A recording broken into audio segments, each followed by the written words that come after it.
So what is love? A feeling or a choice? I wanted to explore this topic because as we're learning about ourselves astrologically on the journey to manifesting our desires, more times than not, a loving relationship is at the top or close to the top of that list. So I thought it would be a good idea for us to wrap our head around what our definition of love is, so that way whether you're in a relationship or you're looking for a relationship, you'll bring this information to the table so that way you can maximize the probability of sustaining a fulfilling, happy relationship. So let's first look at the definitions of love that we've been exposed to throughout our lives. Webster defines love as a quality or a feeling of strong or constant affection for and a dedication to another. It also defines it as an attraction based on sexual desire, the strong affection and tenderness felt by loved ones.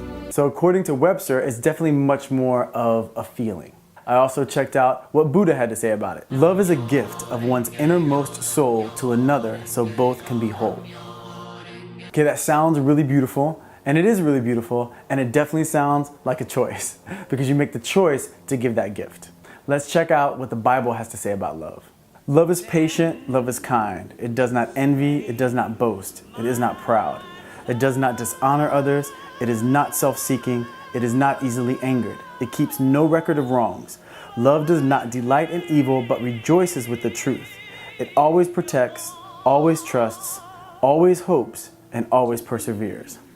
Other than the fact that that sounds almost impossible to pull off, it is very clear that it's a choice. So it sounds like pretty much the straightforward, practical definition of love from Webster is it more being a feeling, and then the more spiritual perspective on the situation is much more of a choice. So being that we are spiritual beings living a physical experience, it's gonna take us blending those two worlds to have the most fulfilling, successful version of love. So love definitely starts with a feeling.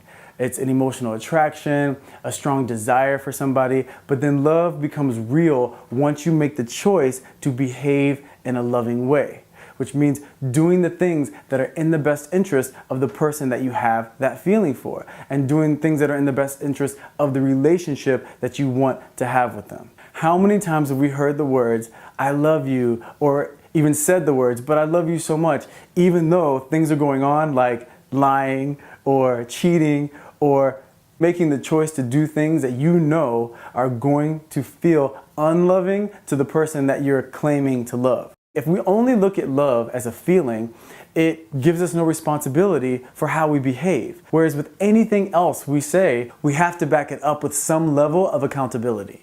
We can't go into a store and say, I feel like I paid you without paying.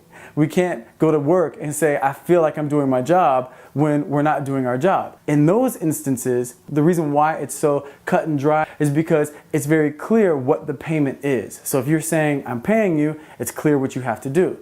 If you go to work, it's clear what your job is, so that way if you say I'm doing my job, you can say I've done the things that I've been asked to do. When it comes to love, it's very important to communicate what you define being loved as. Not just what you define loving someone as, but what you define being loved as, because you need to be able to express that to the person that you're in a relationship with. So when you feel the attraction, when you feel the connection with someone, before you say the words, I love you, think to yourself, am I now willing to behave consistently in a loving way? Am I now willing to communicate with this person what it is that I require in order to feel loved?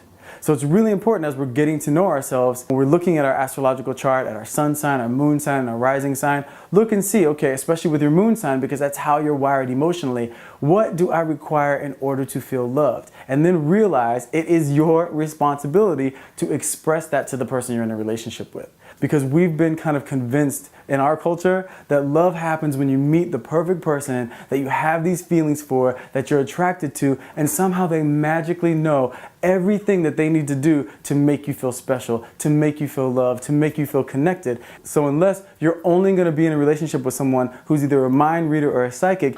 Is there anybody in the room who is versed in the art of psychic phenomenon? You're going to have to express to them and explain to them and communicate with them what it is that makes you feel loved. So if the person that is loving someone else takes responsibility for the choice to behave lovingly, and the person who wants to receive love takes the responsibility of communicating what it is they require in order to feel loved, if you have both parties doing this, then you have two people that are now set up for a successful relationship, because the communication is there to understand what love means to each person, and then the feeling is there to motivate that choice to behave in a loving way. The same thing goes for when you're loving yourself. You have to make the choice to do the things that are in your best interest.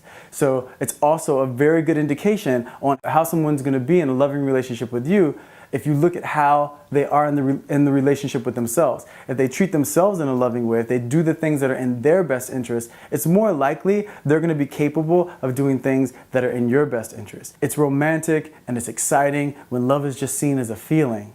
But feelings come and go throughout the day. And anyone who's been in a relationship for more than a day knows that sometimes you feel like you don't love the person you've basically chosen to be in a relationship with. So in order to sustain a realistic, loving relationship, we have to, yes, give the feeling its just energy, but then also give the choice enough weight to know you're responsible for behaving in a loving way. In conclusion, we realize, yes, love is a feeling, but it becomes real when that feeling motivates us to make a choice to behave consistently in a loving way.